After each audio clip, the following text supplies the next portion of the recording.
ദൈവം തങ്ങളോട് നേരിട്ട് സംസാരിച്ചു എന്ന് അവകാശപ്പെട്ടുകൊണ്ട് വരുന്നവരോട് മിക്കവാറും ആരും തർക്കിക്കാറില്ല. ശ്രദ്ധിച്ചിട്ടുണ്ടോ? തർക്കിച്ചാൽ അത് ദൈവത്തോട് ആണല്ലോ തർക്കിക്കുന്നത് എന്നതുകൊണ്ടായിരിക്കാം പലരും അത് ചെയ്യാത്തത്. എന്നാൽ ഈ പറയുന്നവരോട് ദൈവമാണ് സംസാരിച്ചതെന്ന് എങ്ങനെ അറിയാം? തോന്നലുകളെല്ലാം ദൈവം സംസാരിക്കുന്നതാണോ?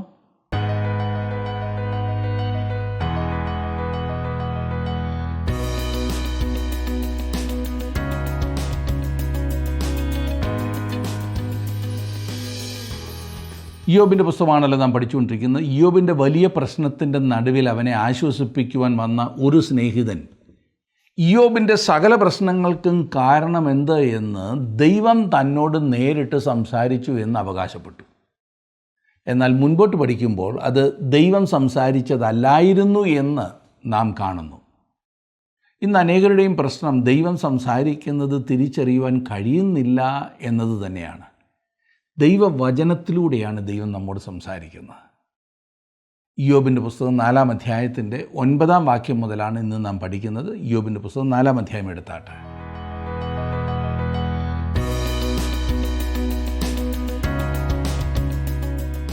ഇയ്യോബിൻ്റെ സ്നേഹിതരിൽ ഒരാൾ ദൈവം തന്നോട് നേരിട്ട് സംസാരിച്ചതാണ് താൻ അറിയിക്കുന്നതെന്ന് പറഞ്ഞു വന്നിരിക്കുന്നതാണ് നാം കഴിഞ്ഞ ക്ലാസ്സിൽ കാണുവാൻ ആരംഭിച്ചത്.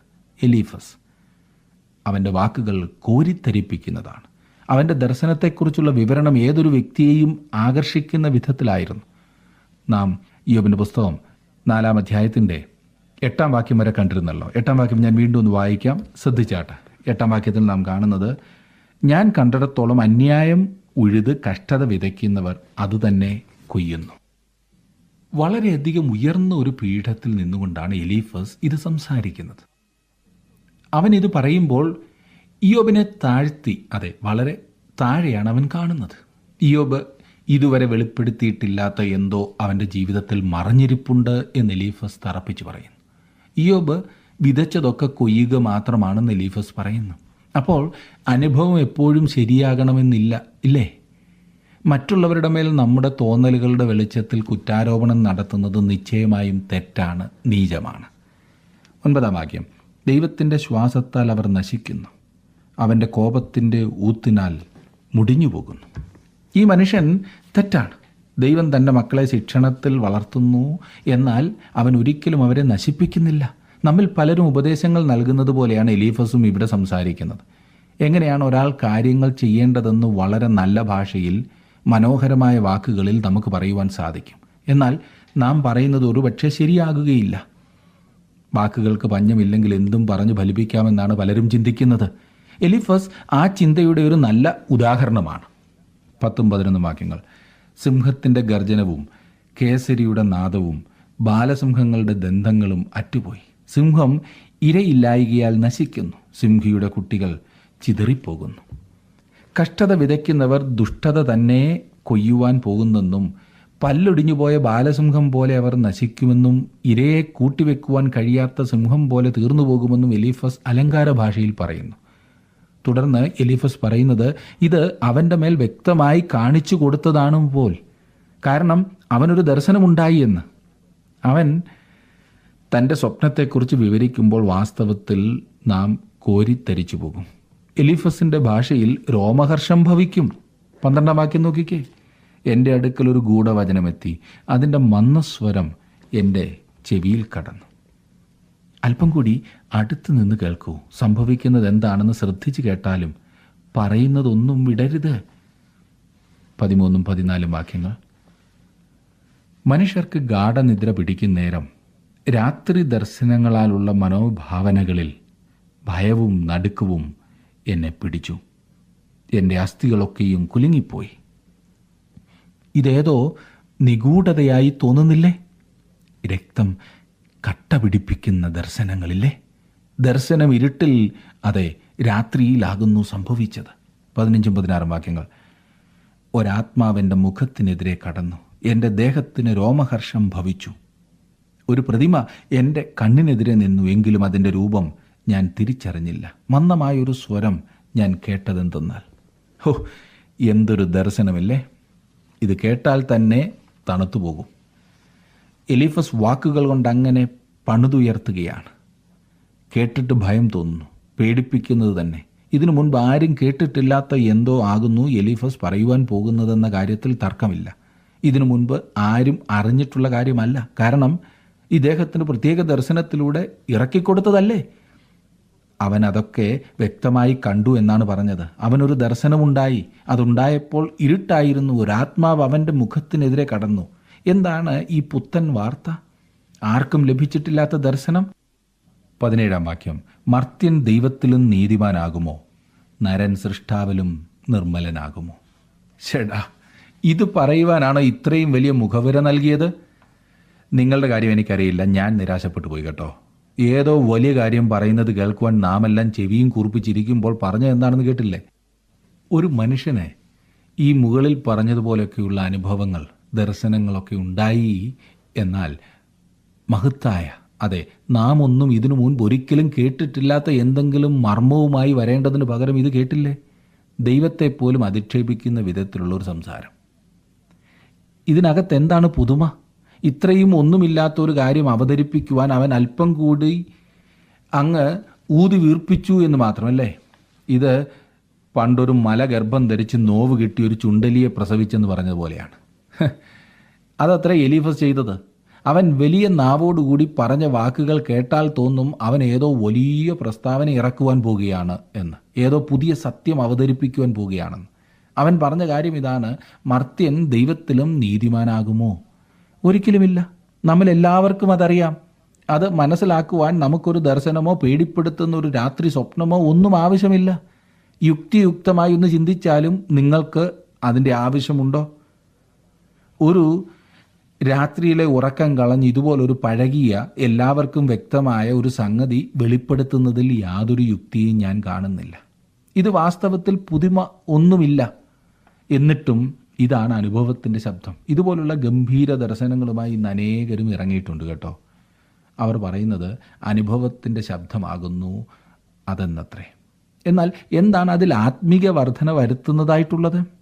ഏതെങ്കിലും പുതിയ സത്യം അതിലുണ്ടോ? കുറേ നാളുകൾക്ക് മുൻപ് ഞങ്ങളുടെ വീട്ടിൽ വന്ന ഒരു പ്രവാചകനെക്കുറിച്ച് ഞാൻ പറഞ്ഞത് നിങ്ങൾ ഓർക്കുമല്ലോ. അയാൾ എൻ്റെ ഭാര്യയോട് ചോദിച്ചു, 2 മക്കളല്ലേ? 1 ആണും 1 പെണ്ണും അല്ലേ? ശരിയാ. എന്നിട്ട് അയാൾ കൂട്ടിച്ചേർത്തു, എന്നോടാരും പറഞ്ഞിട്ടല്ല എന്ന് പറഞ്ഞാൽ ദൈവാത്മാവ് വെളിപ്പെടുത്തിയതാണെന്ന് ഞങ്ങൾ മനസ്സിലാക്കിക്കോണം. അത് ദൈവാത്മാവ് വെളിപ്പെടുത്തേണ്ട എന്തെങ്കിലും ആവശ്യമുണ്ടായിരുന്നോ? ദൈവത്തെ അധിക്ഷേപിക്കുകയല്ലേ ഇങ്ങനെ പറയുന്നതിലൂടെ? അതുകൊണ്ട് ആർക്കാണ് ആത്മീയ വർധന ഉണ്ടായത്? എന്നെ ശ്രദ്ധിക്കുന്ന നിങ്ങൾ ഒരുപക്ഷേ ഇത് വലിയ കാര്യത്തോടെ കാണുന്നുണ്ടാകും. എന്നാൽ കബളിപ്പിക്കപ്പെടരുതെന്ന് മാത്രം. ഇന്ന് ഒട്ടനേകം പ്രവാചകന്മാരുടെ ദർശനങ്ങളും ഭവനങ്ങൾ തമ്മിൽ ഭിന്നിപ്പിക്കുവാനും സഭകൾ തമ്മിൽ ഭിന്നിപ്പിക്കുവാനുമേ ഉതകുന്നുള്ളൂ. വേറെ ചിലർ പറയുന്നത് യാതൊരു പ്രയോജനവുമില്ലാത്തവയാണ്. നിങ്ങൾ പറയുന്നത് കൊണ്ട് ദൈവനാമം മഹത്വപ്പെടുമോ? കേൾക്കുന്നവർക്ക് എന്തെങ്കിലും ആത്മീയ വർധനയുണ്ടാകുമോ? നിങ്ങൾ ആരോ വലിയ ദൈവഭക്തനാകുന്നു എന്ന് മറ്റുള്ളവരെ ധരിപ്പിക്കുകയല്ലാതെ എന്തെങ്കിലും കാര്യം സാധിക്കുമോ? എലീഫസ് ഇയ്യോബിന് യാതൊരു വിധത്തിലുമുള്ള സഹായമായിരുന്നില്ല. എലീഫസുമാരെ നാം വളരെയേറെ ശ്രദ്ധിക്കണം. ഒത്തിരി അനുഭവങ്ങൾ ഉണ്ടെന്ന് പറഞ്ഞു വരും, എല്ലാം തെറ്റിക്കും. എലീഫസും ഈ മറ്റേ സ്നേഹിതന്മാരും പറയുന്നതിൽ യാതൊരു കാര്യവുമില്ല എന്നല്ല ഞാൻ അർത്ഥമാക്കിയത്. അവർ പറയുന്നതിൽ കാര്യമുണ്ടായിരിക്കും.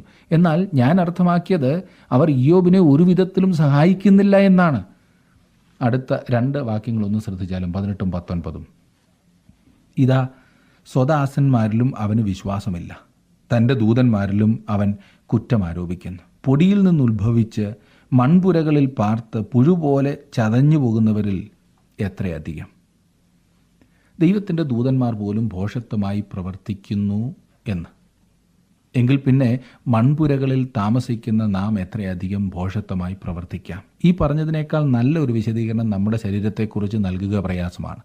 നാം മൺപുരകളിലാണ് പാർക്കുന്നത്. 2 കൊരിന്ത്യർ 5-ാം അധ്യായത്തിൽ നമ്മുടെ ശരീരത്തെ ഒരു കൂടാരം എന്നാണ് പറഞ്ഞിരിക്കുന്നത്.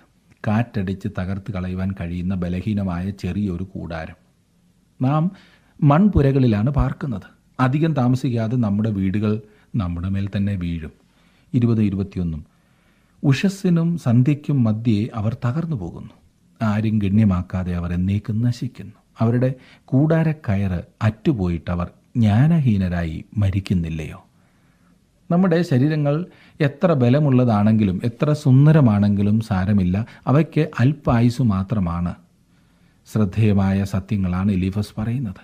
അതും എത്ര പ്രാചീന കാലത്ത്. എന്നാൽ അവ ഇയ്യോബിനെ സഹായിക്കുന്നതായിരുന്നില്ല. ഓരോ സത്യങ്ങൾ ഇങ്ങനെ പറയുവാൻ എളുപ്പമാണ്, എന്നാൽ അവ പ്രായോഗികമാണോ, ജീവിതത്തിൽ പ്രയോജനപ്പെടുന്നവയാണോ എന്നുള്ളതാണ് പ്രശ്നം. ഏതെങ്കിലും ഒരു സത്യം അല്ല നമുക്ക് ആവശ്യം, പിന്നെയോ നമ്മുടെ ആവശ്യത്തെ കണ്ടുമുട്ടുന്ന സത്യം. ദൈവവചനം പറയുന്ന ഓരോരുത്തരും ഇത് പ്രത്യേകം ശ്രദ്ധിക്കേണ്ടതുണ്ട്.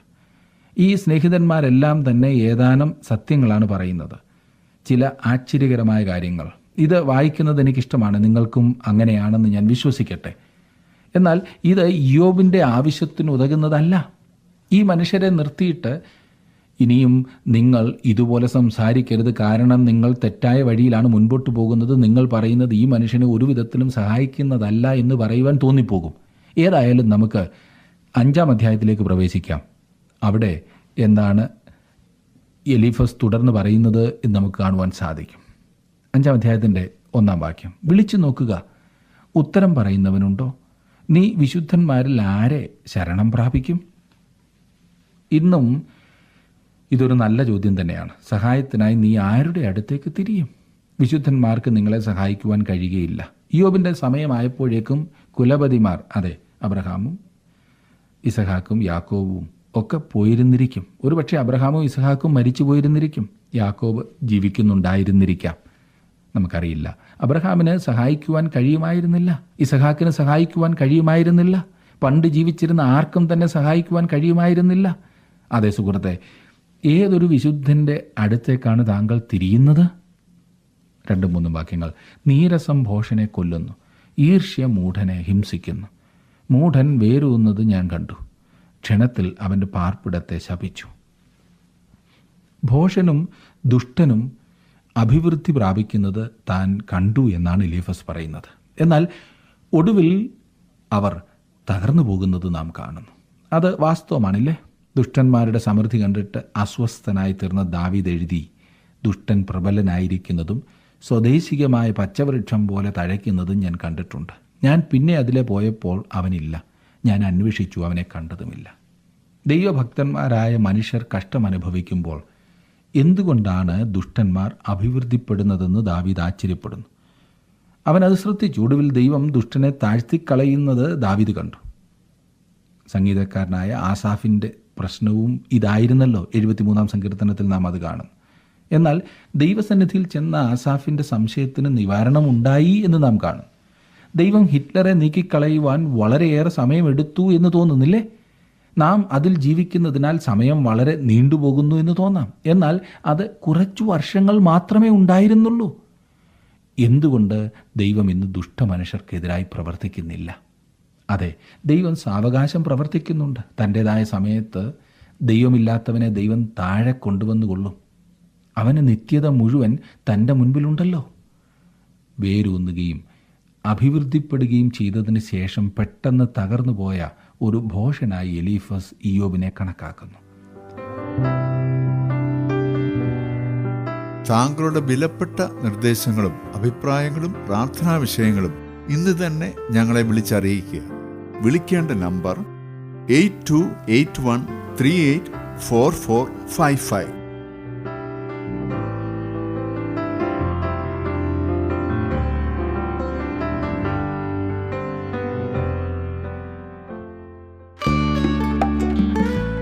ഇന്നത്തെ പ്രോഗ്രാം താങ്കൾക്ക് ഇഷ്ടപ്പെട്ടുവോ? എങ്കിൽ ഉടൻ തന്നെ ഞങ്ങൾക്കൊരു മിസ് കോൾ തരിക. അടുത്ത വിജയി ഒരുപക്ഷെ താങ്കളായിരിക്കാം.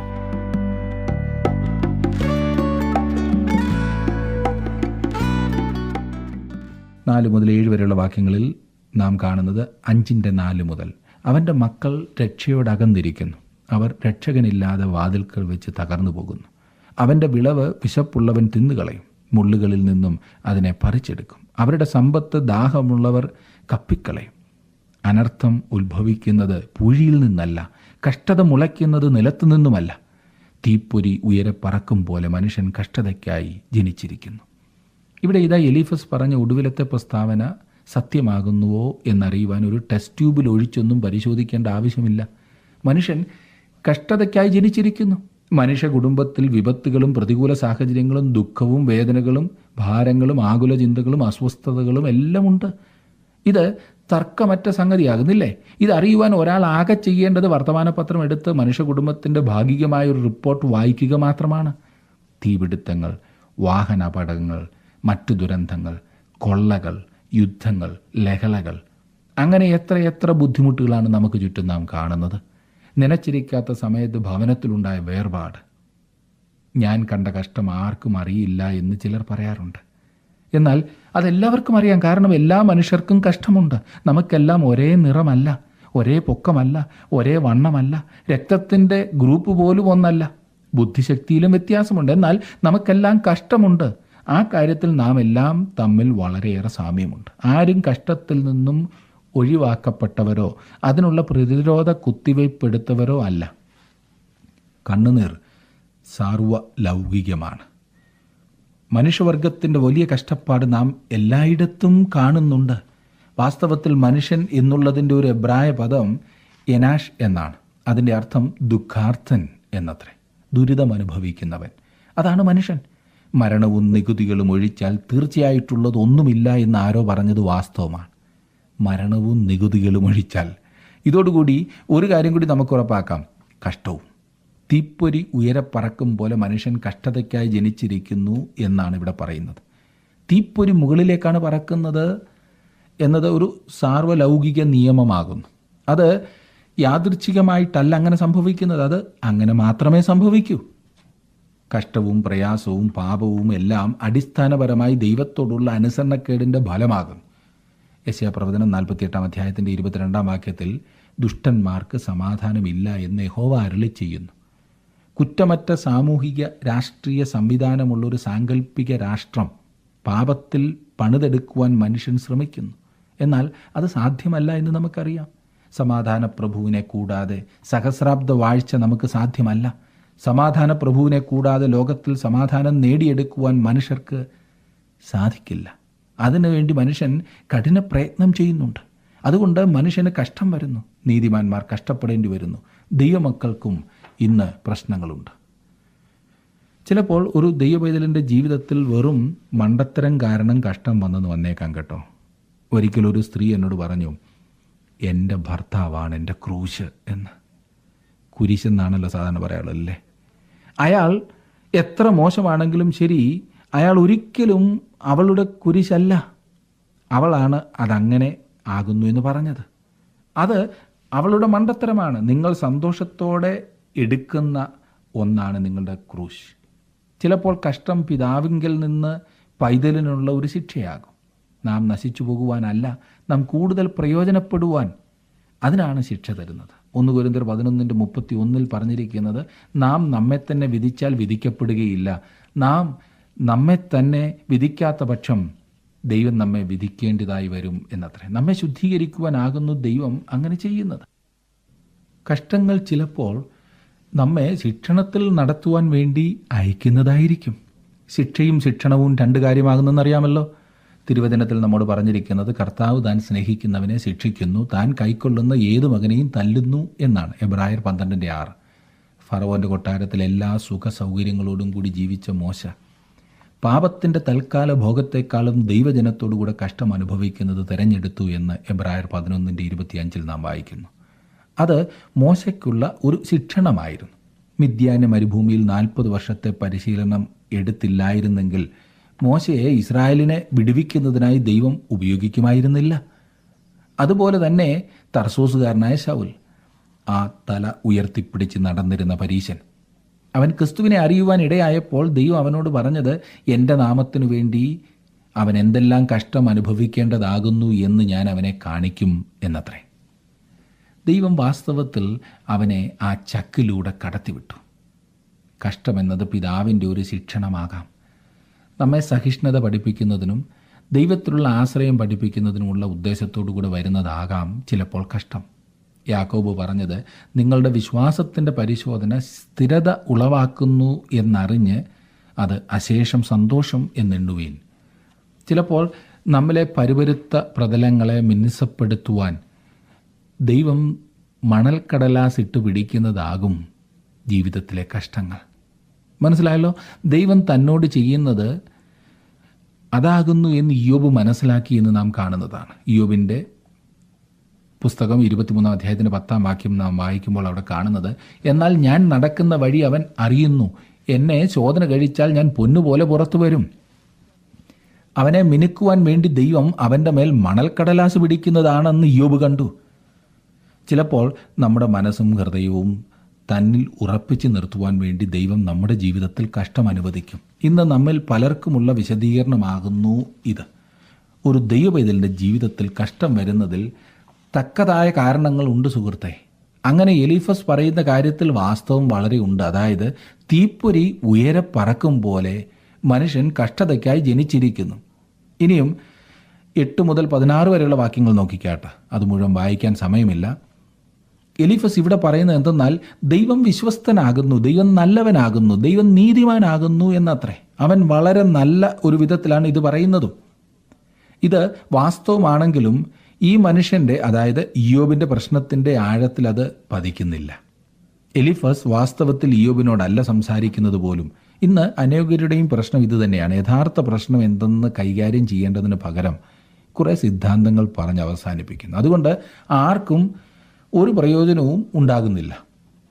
5 അധ്യായത്തിൻ്റെ 17 വാക്യത്തിൽ നാം വായിക്കുന്നത്, ദൈവം ശാസിക്കുന്ന മനുഷ്യൻ ഭാഗ്യവാൻ, സർവശക്തൻ്റെ ശിക്ഷ നീ നിരസിക്കരുത്. ഈ വാക്യം വീണ്ടും വീണ്ടും ഉദ്ധരിച്ച് കേൾക്കാറുണ്ട്. ഇത് വാസ്തവമല്ലേ? തീർച്ചയായും ഇത് വാസ്തവം തന്നെയാണ്. എന്നാൽ എലീഫസ് ഇത് ഇയ്യോബിനെ കുത്തുവാൻ ഉപയോഗിച്ച ഒരു മുന തന്നെയായിരുന്നു. ദൈവജനം കഷ്ടപ്പെടുന്നത് എപ്പോഴും ദൈവം ശിക്ഷിക്കുന്നതിനാലല്ല എന്നുള്ള ആ വസ്തുത നാം കണ്ടു കഴിഞ്ഞു. ഒരു സുഹൃത്തിൻ്റെ ഹൃദയത്തിൽ കുത്തുവാക്കുകൾ ഉപയോഗിക്കുന്ന ഒരു വ്യക്തി തീർച്ചയായിട്ടും അത് തെറ്റായിട്ടാണ് ചെയ്യുന്നത്. അങ്ങനെ ഹൃദയത്തിൽ കുത്തുവാൻ ഉപയോഗിക്കുന്ന ഒരു ചെറിയ കുന്തമായി ചിലപ്പോൾ ചിലർക്ക് ഈ പറഞ്ഞത് ഉപയോഗിക്കാവുന്നതാണ്. നിനക്കിപ്പോൾ പ്രശ്നമുണ്ടായിരിക്കുന്നതിന് കാരണം നീ തെറ്റ് ചെയ്തതുകൊണ്ടാണ്, ദൈവം നിന്നെ ശാസിക്കുന്നതാണ് എന്ന് പറയുന്നത് ഒരു പൊതിഞ്ഞുള്ള സംസാരമാണ്. അതായിരിക്കാം, എന്നാൽ അതല്ലായിരിക്കാം. അതുപോലെ ഒരു വിധി കൽപ്പിക്കുവാൻ താങ്കൾ ആരാണ്? താങ്കൾക്ക് സ്വർഗത്തിലേക്കുള്ള ഒരു ടെലിഫോൺ കണക്ഷൻ വല്ലതുമുണ്ടോ? ദൈവം നിങ്ങൾക്ക് പ്രത്യേകമായി ഏതെങ്കിലും രഹസ്യം വെളിപ്പെടുത്തിയിട്ടുണ്ടോ? മറ്റുള്ളവരുടെ മേൽ വിധി കൽപ്പിക്കുവാൻ ചിലർക്ക് ധൃതിയാണ്. എല്ലാ കാര്യത്തിനും തങ്ങളുടെ വാക്കാണ് അന്തിമമെന്ന് ചിലർ കരുതുന്നു. എന്നെ ശ്രദ്ധിക്കൂ സുഹൃത്തെ, നിങ്ങൾക്കെല്ലായ്പ്പോഴും മറ്റൊരാളുടെ പ്രശ്നത്തിൻ്റെ കാരണം ചികഞ്ഞ് കണ്ടുപിടിക്കുവാൻ സാധിക്കില്ല. മറ്റാർക്കെങ്കിലും നിങ്ങളുടെ പ്രശ്നത്തിൻ്റെ കാരണവും കണ്ടുപിടിച്ച് ആധികാരികമായി സംസാരിക്കുവാൻ കഴിയില്ല. എലീഫസ് പറഞ്ഞ പ്രസ്താവന സത്യമാണെങ്കിൽ തന്നെ അത് ഇയ്യോബിൻ്റെ പ്രശ്നത്തിൻ്റെ കാരണമായി ചെലുത്താവുന്നതല്ല. ഈ കാര്യത്തിൽ നാം വളരെ ശ്രദ്ധിക്കണം. ചില ആളുകളുടെ ജീവിതത്തിൽ, അതെ, വളരെ നല്ലതായി ജീവിക്കുന്ന ചില ആളുകൾക്ക് എന്തെങ്കിലും കഷ്ടം വരുമ്പോൾ സാധാരണ മറ്റുള്ളവർ പറയാറുണ്ട്, പുറമേ നല്ലവരാണെങ്കിലും ഇവരുടെയൊക്കെ അകം ആരാ കണ്ടത്? ദൈവം ശിക്ഷിക്കുന്നതല്ലാതെ ഇതെന്താണ്? അതെ, മറ്റൊരാളെക്കുറിച്ച് ഇതുപോലുള്ള അഭിപ്രായങ്ങൾ പറയുന്നത് സൂക്ഷിച്ചു വേണം. ദൈവം അങ്ങനെ ശിക്ഷിക്കുന്നതായാൽ നമ്മുടെയൊക്കെ സ്ഥിതി എത്ര പരിതാപകരമാകും, അല്ലേ? നമ്മളൊക്കെ നല്ലവരായിട്ടാണോ ദൈവം വിട്ടേക്കുന്നത്? 18 വാക്യത്തിൽ നാം കാണുന്നത്, അവൻ മുറിവേൽപ്പിക്കുകയും മുറി കെട്ടുകയും ചെയ്യുന്നു, അവൻ ചതയ്ക്കുകയും തൃക്കൈ പൊറുപ്പിക്കുകയും ചെയ്യുന്നു. ദൈവത്തെക്കുറിച്ചുള്ള മനോഹരമായൊരു ചിത്രമാണ്. എന്നാൽ ഇത് എലീഫസ് ആണ് പറഞ്ഞത് എന്ന് മറക്കരുത്. 19 വാക്യം, 6 കഷ്ടത്തിൽ നിന്ന് അവൻ നിന്നെ വിടുവിക്കും, 7-ാമത്തേതിലും തിന്മ നിന്നെ തൊടുകയില്ല. ഈ 7 എന്നുള്ള സംഖ്യ വീണ്ടും 6 അധ്യായത്തിൻ്റെ 16 വാക്യത്തിൽ നാം കാണുന്നതാണ്. വാസ്തവത്തിൽ തിരുവചനത്തിൽ മൊത്തം നാം അത് കാണുന്നതാണ്. ഇതൊരു കാവ്യരൂപേണയുള്ള അവതരണമെന്ന് മാത്രമല്ല, ഇതിൻ്റെ അർത്ഥം 7 എന്നുള്ളത് തികവിനെ കാണിക്കുന്ന ഒരു സംഖ്യയാകുന്നു എന്നതും കൂടിയാണ്, പൂർണ്ണതയുടെ സംഖ്യ അല്ല. ഉദാഹരണത്തിന് 7-ാം ദിവസം എന്നത് ഒരാഴ്ചയുടെ പൂർത്തീകരണമാകുന്നു. മനുഷ്യൻ്റെ കഷ്ടത്തിൻ്റെ മൊത്തം ഛായാരൂപം അവൻ നൽകുമ്പോൾ 7 എന്നുള്ളത് തികവിൻ്റെ സംഖ്യയെ കാണിക്കുന്നു.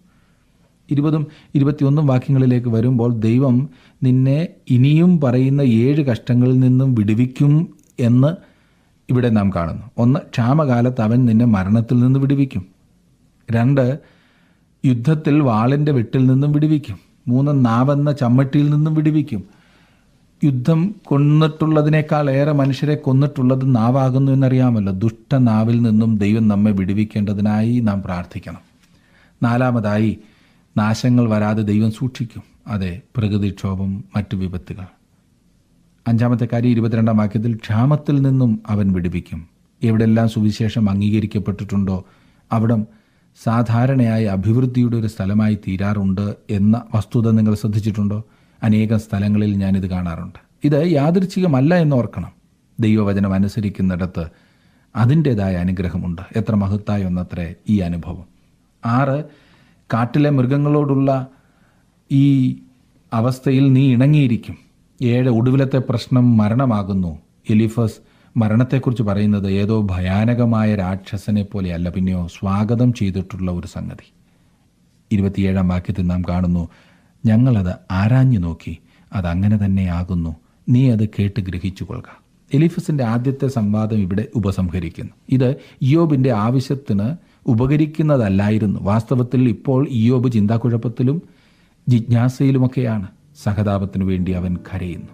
അവൻ കരുണയ്ക്കും സഹായത്തിനുമായി നിലവിളിക്കുന്നു. കാരണം എലീഫസ് അവന് യാതൊരു വിധത്തിലുമുള്ള സഹായമായിരുന്നില്ല. നാം പറയുന്നത് കേൾക്കുന്നവർക്ക് എങ്ങനെ പ്രയോജനപ്പെടുന്നു എന്ന് ചിന്തിച്ചിട്ടാണോ നാം പറയാറുള്ളത്? പലപ്പോഴും പലതും പറഞ്ഞിട്ട് യാതൊരു പ്രയോജനവുമില്ലാതെ പോകുന്നത് എത്ര ശോചനീയമാണല്ലേ. അതാണ് ഇയ്യോബിൻ്റെ സ്നേഹിതർ ചെയ്യുന്നത്. നമ്മെ ആക്കിയിരിക്കുന്ന സ്ഥാനത്ത് നമ്മുടെ വാക്കുകൾ ഏറ്റവും പ്രയോജനമുള്ളതായി തീരുവാൻ പ്രാർത്ഥനയോടുകൂടി നമുക്കായിരിക്കാം. ദൈവം നിങ്ങളെ ഓരോരുത്തരെയും സഹായിക്കട്ടെ. ഇന്ന് ഈ പഠനം ശ്രദ്ധിക്കുവാൻ നിങ്ങൾ കാണിച്ച താല്പര്യത്തിന് നന്ദി. ദൈവകൃപ നിങ്ങളോടുകൂടി ഉണ്ടായിരിക്കട്ടെ.